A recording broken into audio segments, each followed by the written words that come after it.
Welcome back to another episode of the Natty Teacher. I am, of course, your host, the Natty Teacher. The stash is back, baby. We crossed that line. We are over 500 subscribers. Got to bring back the stash for that to celebrate. Not really. Wanted to bring it back purely because, the neck hair and all that was getting a little too much. It's just a little too much going on. It's still September. I haven't really gone into full-blown beard growing season yet, but I'll tell you what, usually I kind of wait till the fall till it gets a little colder, and then I grow at least a beard, like a face beard. Like I'll shave my neck, but I kind of just grow like a face beard. Maybe I should be starting that process now. It is 43 degrees right now here in Michigan. Now it's early. It's a little after 7 a.m. I'm having to get up pretty early morning session in today. Just so I can be home. My wife has to go into work for some like all staff training later on, so I have to be back by about 8:45. So got a little over an hour and a half. I'm only a couple minutes away from the gym, so don't have to rush too much, but I also need to definitely keep moving for sure. So anyways, yeah, man, it's freezing.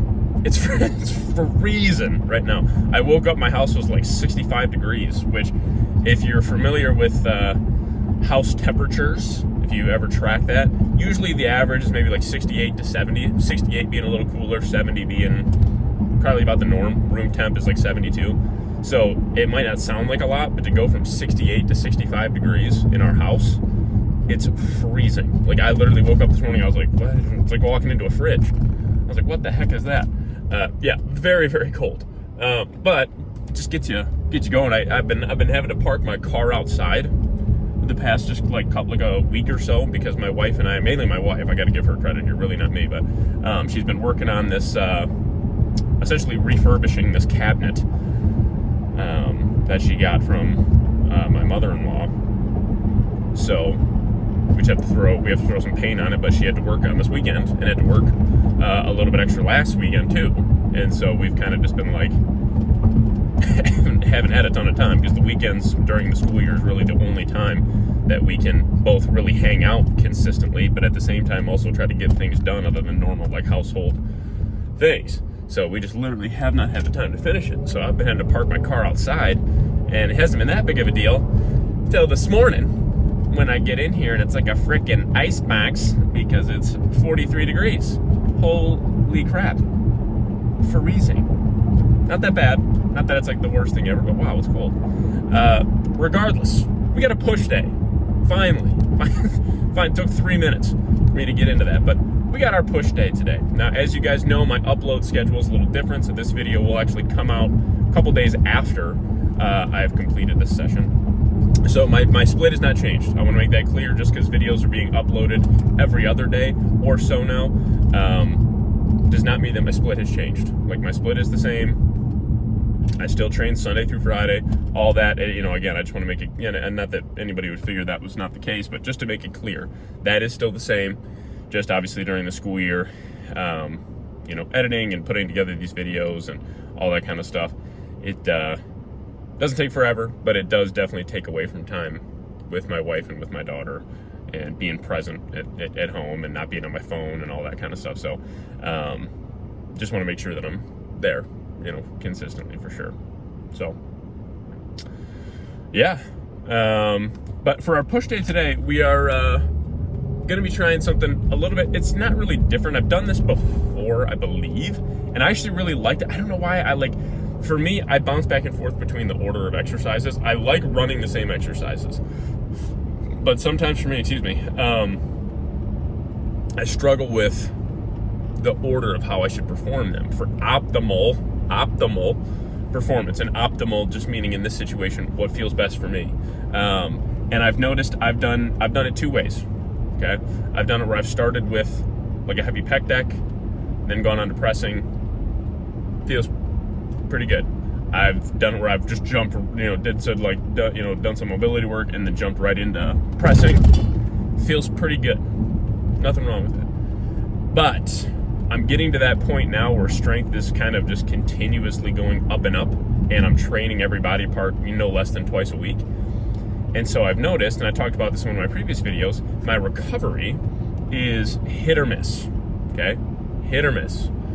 I know that I can get even more sleep. Like, I usually still shoot for no less than 7 hours of sleep. So that's kind of my like low end number of what I really try to obtain is about 7 hours of sleep. And I'm pretty good with getting pretty close to 7 hours of sleep every night. So it's not like I get horrible sleep. It's just I know I could get a little bit more. But I have noticed just overall just kind of a little bit more tightness, a little bit more like soreness up through my neck. Just kind of a few little like nagging things that seem to not really be going away too much, you know. So when that happens, there's a couple things you can do. Deloading, of course, is, I would argue, the first thing I would do. But for me, this isn't, I had deloaded, 4 weeks ago, 3-4 weeks ago. So this isn't a deloading. This isn't a case of needing a deload. This is a case of I am just getting to that point where my body isn't quite like catching up to itself, if that makes sense. So now we got to reevaluate. So today we're going to start a little different. We're actually going to start with a side lateral variation, get the shoulders primed up. Then we're going to move into a pec deck. And then we're going to do both of our chest pressing exercises and finish with triceps. That's the plan, okay? So that's what we're going to do. That's what we're going to stick to. It's going to be awesome. I'm super excited. And we're going to go from there. So I'm pulling into the gym now. So that top set of some machine side laterals is coming at you right about now. All right, as promised, machine side laterals is what let us off a little bit. Now, I made some adjustments, kind of based it more off how John Jewett was performing this exercise. Now, I do not have a prime machine side lateral like this one. This is just I think a matrix side lateral here. So I use it backwards. If you guys have seen my videos before, you've seen me do this one. But what I did is actually kind of scooted my butt a little bit further back, moved the seat up one notch, kind of locked in a little bit better, connected with the side delts a little bit better. Felt really good. So I had to add a 10-pound plate to this machine. Was feeling a little too light. So we did 3 working sets here, all at I think it's 210 pounds. Felt really good. Yeah, 2 sets of 10 and then 1 set of 8. So I try to keep all those working sets within that 8 to 12 rep range. So it's exactly where we want to be. Then pec deck. Did 2 working sets here. Again, really trying to practice making sure that we are not fully having those hands touch, but man, we're getting them close. We're getting them very close, not all the way though. Really keeping constant tension on the chest. Now this one we were able to go significantly heavier than last week, purely because last week the pec deck was my 3rd exercise in. This was my 2nd and logically my first, chest exercise of the session. So we were able to add about 30 pounds from last week. Felt really good. Again, this is one I would highly recommend keeping in that roughly 8 to 15 or 10 to 15 rep range. I'd say double digits or more for a pec deck, but that's just me. That's your call if you want to do anything less than that. So again, 2 working sets here. Both of them were actually sets of 12. So here's a top set of 12, and then we dropped the weight 10%, roughly, almost exactly 10%, and did another set of 12 there. Actually, coincidentally, a harder set of 12, the second one was. Felt really good. Again, really tried to minimize the force reps today, guys. You'll see that I kind of do it here a little bit, but more just grinder reps than force reps. We're really still keeping form pretty tight. Roll the shoulders a little bit too far forward on those last ones, but that's okay. Then, low incline Smith. Now, what you'll see here is if you watch my previous videos, I do bring the bar down slightly faster in my other ones. This one, I really was digging the control.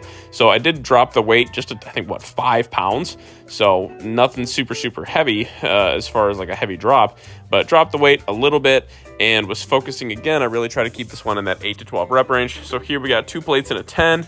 We were able to rock this out for 8. This is the 8th rep right here. And then we did 2 plates and we were able to rock that out for 9. So still really happy with those, strength numbers, as that's my 3rd exercise in the training session now instead of my 1st or 2nd. So I was still really happy with that. Then flat dumbbell press, was very happy with this today. I've been really getting back into flat dumbbell pressing. I'm a pretty strong flat presser. That was kind of my bread and butter for a long time, flat and incline dumbbell press. So These are what we got, the 95s here. We're bringing the head of the dumbbells all the way down, touching the outside of the chest each repetition, and rock this off for 8s. This was, I was really happy with that. Almost went for a 9th, but you'll see here I controlled that retraction real nice and slow, and then I get it here and I could tell I wouldn't get another one. So we did that, and then dropped down to the 85s and did that for a set of 9. So dropped 10 pounds and did that for a set of 9. So again, within that 8 to 12 rep range. Then some flat Smith machine JM press.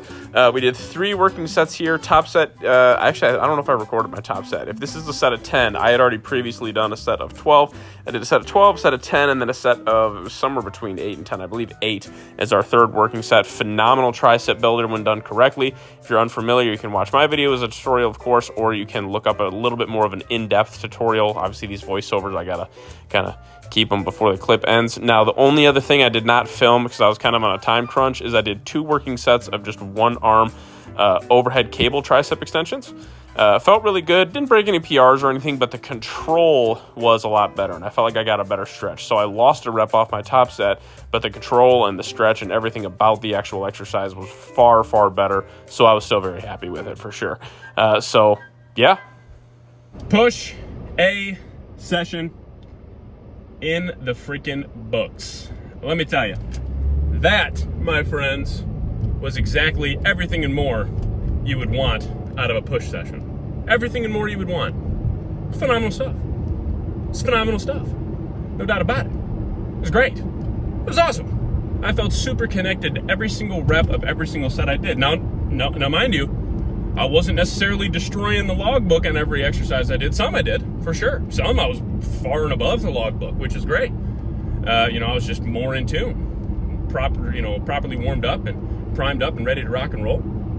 Led me to progress numbers-wise in the logbook on a couple exercises, which is great. But that's not what it's all about. Okay, I wanted to have a little post-workout rant and just kind of tell you something that I've found through experience, okay? I love the idea of beating the logbook. Beating the logbook is great. You add 2.5, 5, 10 pounds to an exercise, add a rep or 2 or whatever. It's awesome. That's great stuff, okay? But there will come a point, okay? There will come a point in where you're going to start to most likely lose technique, form, tempo, control, or whatever, purely to beat the logbook. Is it the worst thing ever to happen? No. But is it going to be beneficial long-term for you to continue to try to just solely focus on the logbook and lose form and technique? No, definitely not great for the long term. In fact, it's the last thing you want to do for the long term. Progression in the gym is a slow thing. As a newbie, if it's your first couple months, first year or 2 in the gym, progression, it happens quick. You are going from being completely untrained, most likely, to then training. So you're going to progress very fast. You know what I mean? Progression every week is relatively normal, even with still proper form and technique. You will plateau eventually, but usually plateaus are easier to move through as a beginner than it is as somebody who is more advanced and been working out for 5, 10 plus years. You know what I mean? Regardless, I got in there today with one goal in mind. I wanted to change up my exercise order a little bit, and I wanted to feel the movements I was doing just a little bit more. Okay, not that I wasn't feeling them, but I knew that I had more in the tank to connect with them better. That's exactly what I did. Did I have to drop 5, 10 pounds, lose a rep or 2 here and there on certain exercises? Sure. But was the tempo and the control and the contractions and the form and the pump and literally every aspect of the lift better? Yes, and that's exactly what we want. And that's exactly what we did, okay? So, like I said, there was still some progress in the logbook, whether that was intentional or not. I wasn't even trying, it just happened. But then there were other exercises where it's like, wow, what happened?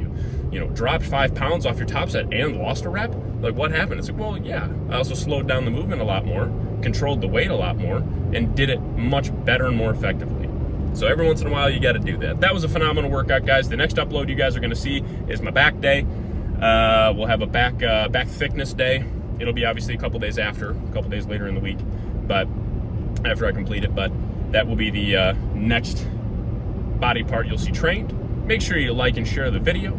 Drop any comments, questions, or feedback you got as the next milestone is 1,000, baby. We got to 500 subscribers. Now we're looking for the big 1K. Can't believe it that we're already halfway there. It's awesome. So thank you guys so much. Make sure you hit that subscribe button if you have not already.